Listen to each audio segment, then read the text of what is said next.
Hello hi నమస్తే welcome to MK media. నేను మధు కళ్యాణ్. ప్రతి మనిషికి కళలు రావడం అనేది సహజం. బట్ ఆ కళలు ఎందుకు వస్తాయి? సో దాని గురించి మన topic. So motivational and spiritual speaker అయినటువంటి శోభాస్కి అయితే మనం ఉన్నాం. నమస్కారం సార్. నమస్తే మధు. సార్, ఇప్పుడు ఎక్కువగా మనుషులకు కళలు ఎందుకు వస్తాయి? అంటే కళలు ప్రతి ఒక్కరికి వస్తాయి, బట్ అసలు సంబంధం లేని వ్యక్తులు కళల్లోకి ఎందుకు వస్తారు సార్? అంటే ఒక్కసారి పరిచయం అయ్యి జస్ట్ చూసి వాళ్ళతో మాట్లాడకున్నా అని అలాంటి వ్యక్తులు ఎందుకు వస్తారు సార్ కళలకు? సో డిఫరెంట్ గా ఉంటాయి మధు ఇక్కడ. సో కళల గురించి ముందుగా మనం 3 రకాల కళలు అయితే వచ్చేస్తూ ఉంటాయి. ప్రతి మనిషికి కూడా 3 టైప్స్ ఆఫ్ కళలు ఉంటాయి. ఒకటి ఏంటి అంటే గనక జరిగిపోయినటివి మనకి కళల్లో వచ్చేస్తూ ఉంటాయి. 2 జరగబోయేది వస్తుంది. 3వది ఏంటి అంటే కనుక ఒక క్లారిటీ కోసం వచ్చేస్తూ ఉంటుంది. సో జరగబోయేది ఎలా అనేది చెప్తా. నువ్వు పడుకుంటావు, డ్రీమ్ లో ఎవడో ఒకడు చచ్చిపోయింటాడు, నీకు తెలియనివాడు ఎవడో చనిపోయింటాడు. పొద్దున్న లేచి చూస్తే నువ్వు రోడ్డు మీద నడుచుకుంటూ పోతుంటే చనిపోయింటాడు. అంటే నీవు ఫిజికల్ గా ఇప్పుడు ఉన్నావు కాబట్టి నా ఫిజికల్ బాడీ వేరు, నీ ఫిజికల్ బాడీ వేరు, మన చుట్టుపక్కల ఉన్న వాళ్ళ ఫిజికల్ బాడీ వేరు. సో ఇక్కడనే అన్ని ఎమోషన్స్ అన్నీ ఉంటాయి. సోల్ లెవెల్కి వెళ్ళినప్పుడు, అదే నువ్వు డ్రీమ్స్ అంటున్నావు చూడు, ఆ లెవెల్కి వెళ్ళినప్పుడు ఆల్ ఆర్ ఈక్వల్. అందరు బంధువులే, అందరు ఫ్రెండ్స్, అందరు లవర్స్, అందరు whatever, all are equal.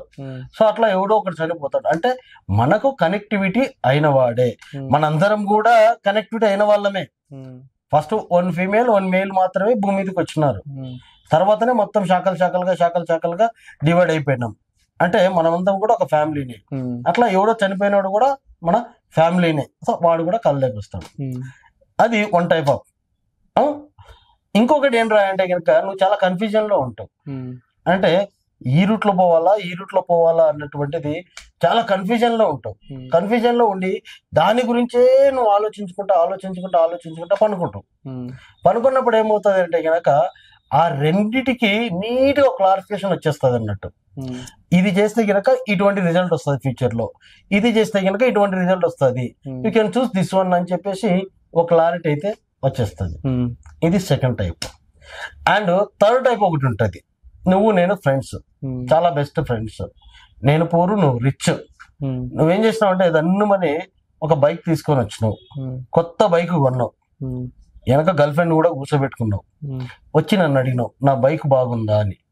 నేను ఒక్కసారిగా చూసి ఆశ్చర్యానికి లోన్ అయిపోయినా. అంటే నిన్నటి వరకు నా పక్కనే ఉండి ఆల్ ఆఫ్ సడన్ గా బైక్ తీసుకొచ్చుకున్నాడు, వెనక గర్ల్ ఫ్రెండ్ కూర్చున్నాడు. నేను చాలా లోపల ఫీల్ అయిపోయినా అన్నట్టు. కానీ బయటికి మాత్రము చాలా బాగుంది, సూపర్, ఇది ఇట్లుంటది అట్లుంటది అని నా నాలెడ్జ్ లో నీకు ఎక్స్ప్లెయిన్ చేసిన.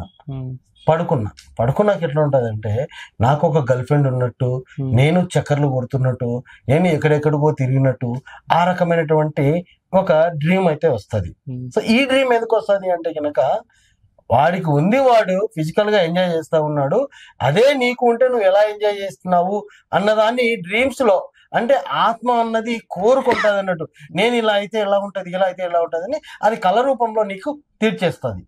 సో ఇవి 3 టైప్స్ ఆఫ్ డ్రీమ్స్ అన్నవి ప్రతి మనిషికి వచ్చేస్తూ ఉంటది. కొంతమంది ఎక్కువ దయాల గురించి ఆలోచిస్తే దాని గురించి, అంటే నైట్ పడుకునేటప్పుడు హర్రర్ మూవీ చూస్తాము, దానికి బాగా అడిక్ట్ అయిపోయి వాట్ నెక్స్ట్ అన్నది నీట్ గా, అంటే ఎగ్జైటింగ్ గా చూసేస్తాము. మనం కళ్ళు మూసుకున్నప్పుడు అదే తిరుగుతూ ఉంటాయి కాబట్టి అవే డ్రీమ్స్ అన్నవి మనకి వచ్చేసేస్తూ ఉంటాయి. సో నువ్వు చెప్పిన సినారియోలో మనం ఒకసారి చూస్తే వాళ్ళు ఎప్పుడో చూసింటాము, మళ్ళీ ఎందుకు మన కళ్ళకి అంటే డ్రీమ్స్ లో వచ్చేస్తున్నారని నీ క్వశ్చన్. ఎస్, డెఫినెట్లీ వాళ్ళు రావడానికి కారణం ఏంటంటే వాళ్ళు నీ ఫిజికల్ గా నీ కళ్ళ కనపడకపోవచ్చు, కానీ సోల్ వైడ్ ఏంటంటే నీకు నియర్ బై ఆ వ్యక్తులు ఉంటారు. అంటే నీవు ఈడ ఉంటే గనక నీకు చాలా దగ్గరలో వేరే వాళ్ళ ఇంట్లో కానీ పక్కన కానీ ఎక్కడైనా వాళ్ళు తిరుగుతూ ఉంటారు. నీ ఫిజికల్ గా సెన్స్ కాలేదు కాబట్టి ఆస్ట్రల్ గా అంటే డ్రీమ్ లో వాడు నీకు కనపడతాడు. సో అది సార్, మొత్తానికి మనిషికి కళలు రావడం అనేది మనిషికి మంచిదా కదా సార్? 100% మంచిదే. ఎందుకు కాదు? ఇప్పుడు మన ఫిజికల్ కళ్ళతోటి నువ్వు ఈ ప్రపంచాన్ని చూస్తున్నావు, కానీ బయట ఇంకొక ప్రపంచం ఉంటది. ఆ ప్రపంచాన్ని చూడాలి అంటే కనుక ఈ 2 కళ్ళు మూసుకున్నప్పుడు థర్డ్ ఐ అన్నది ఓపెన్ అయితేనే నువ్వు వేరే విజన్ చూడగలుగుతావు. ప్రతి ఒక్కరికి థర్డ్ ఐ ఉంది. అంటే మన కళ్ళు మూసుకున్నా రాత్రి కళ్ళు కనేటప్పుడు ఒక విజన్ అయితే మన క్లియర్ కట్ గా 70 mm స్క్రీన్ మీద ఏ విధంగా అయితే చూస్తున్నామో అట్లా చూడమే కాకుండా అది ఫిజికల్ గా సెన్స్ అవుతాం కూడా మనం. సంతృప్తి ఇస్తాయా సార్ ఈ కళలు మనిషికి? 200% సంతృప్తిని ఇస్తాయి.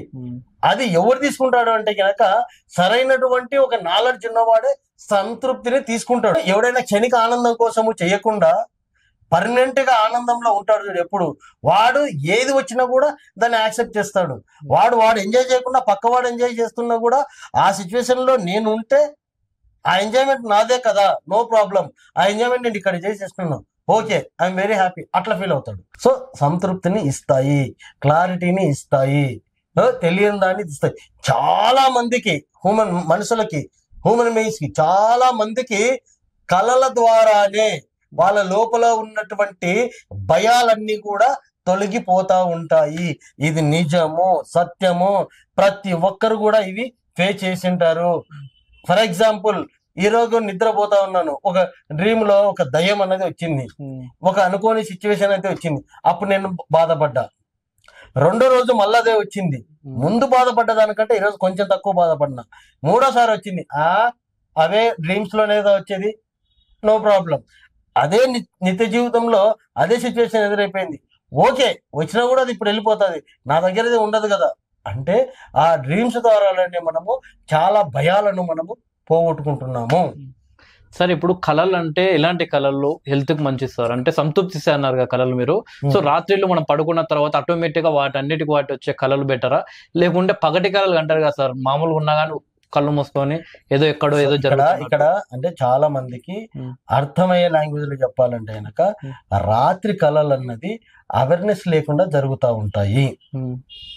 అంటే ఎరుకలో లేకుండా మనకి కళలు అనేవి వచ్చేస్తూ ఉంటాయి. అదే పగటి కళలు ఎట్లా ఉంటాయంటే కనుక నియర్ బై, ఇప్పుడు నేను అవేర్నెస్ గా ఉన్నాను అంటే మంచి యాక్టివ్ నిద్రపోకుండా ఉన్నాను, పగులు బాగా కొద్దిసేపు పడుకుని డీప్ గా పోయినప్పుడు ఏమవుతుందంటే డ్రీమ్స్ వస్తాయి అన్నట్టు. అంటే ఒక పగులు నువ్వు నిద్రపోతున్నావు అంటేనే దాని ముందు ఏదో సిచ్యువేషన్ జరిగి ఉంటుంది, బాడీ టైర్డ్ అయిపోయి దాని గురించి నువ్వు ఆలోచిస్తూ ఉంటావు. అట్లా నిద్రలోకి ఇట్లా ఇట్లా ఇట్లా వెళ్ళిపోయేటప్పుడు ఒకనొక స్థితిలోకి నువ్వు డ్రీమ్స్ అనేవి వచ్చేస్తాయి. ఆ డ్రీమ్స్ కి ఏంటంటే కొంచెం పవర్ఫుల్ ఉంటాయి అంతే. పగటి కళలకి కొంచెం పవర్ఫుల్ అనేది ఉంటది, అవుతాయి కూడా, అంటే నియర్ బై ఉంటాయి కాబట్టి. సో మొత్తానికి ఎక్కువగా కళలు వస్తున్నాయని భయపడే వాళ్ళకి మీరు ఏం చెప్తారు సార్? కళలకి భయపడాల్సినంత అవసరం లేనే లేదు. కళలు ఎంత ఎక్కువ కళలు వస్తే అది మన ఆరోగ్యానికి మంచిది, మన ఎదుగుదలకు మంచిది. కంపల్సరీ రావాలి, రాకుండా నో ప్రాబ్లము. అవి అందరికి వస్తాయంటే రావు, రాని వాళ్ళకు వస్తాయి. అది depending on their mood and their situation అంతే.